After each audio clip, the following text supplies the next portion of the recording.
Did you know that Americans spend nearly $90 billion on auto insurance and the rates keep going up and up? So some of us have turned to discount outfits, but Ralph Nader reports on one company with 1 million customers who better watch out.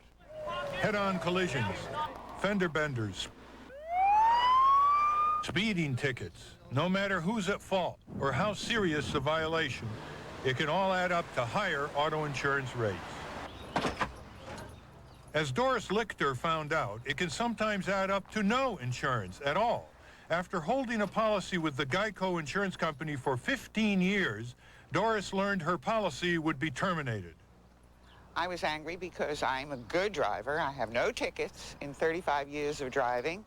But in the 2 years prior to the cancellation notice, Doris had been involved in 2 accidents for which Geico paid out $1,600 in damages.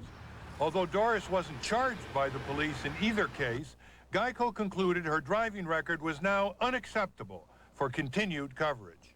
I was very upset. I was burning, to be very frank with you. According to studies cited by Geico, Doris's 2 accidents placed her in a group of drivers who were 3 times as likely to have another accident the following year. Furthermore, Geico concluded it was almost statistically certain that Doris would have this accident. It was this certainty that just didn't make sense to Doris's husband, Nat, a trained statistician. There's no way you can predict to that level that somebody can have an accident or is going to have an accident next year. It's ridiculous for anybody to believe that. So Nat took a closer look at the source of the statistics cited by Geico and found the numbers just didn't add up. While the studies, published by the California Department of Motor Vehicles, clearly showed Doris's 2 accidents placed her in a group of drivers more likely to have another accident, according to those same statistics, there was no way to predict who in that group would have those accidents. I don't know any company, any instance where anything that we've done has been misused to this extent. Armed with a letter of support from Raymond Peck, the Lichters appealed their case before the Maryland Insurance Commission and won. Geico was forced to renew their policy. The company declined to be interviewed for this story. They have hundreds of thousands of customers nationwide, and if they're all having these statistics applied to them, even the happenstance that they have an accident, then a lot of people are being affected. But what's most amazing is that despite the Lichters' victory, Geico is still using the same figures to justify other policy cancellations.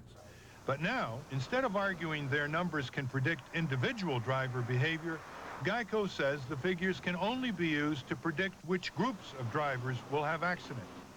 Peck says while group figures can be used fairly to determine the cost of insurance, they are too variable to justify cancellations. It's still a very poor predictor in the sense of accurately identifying those individuals who are going to be involved in accidents in a given period of time. But Inside Edition has learned there are other problems with statistics cited by Geico.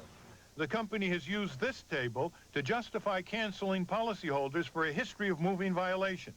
They say the figures also come from the California Department of Motor Vehicle Studies. We checked the studies and couldn't find them. Neither could Raymond Peck. I would not allow a report to be published from this office that contained that level of error or misrepresentation. We could get no comment from Geico on this either. We need to nip this in the bud, and we need to make the insurance commissioners across the country check the evidence so that companies don't get away with this kind of behavior. But the problem doesn't stop here.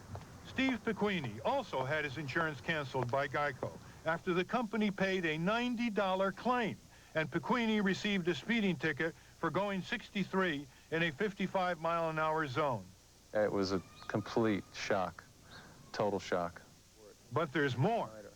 I received this, about 3 days after the cancellation notice.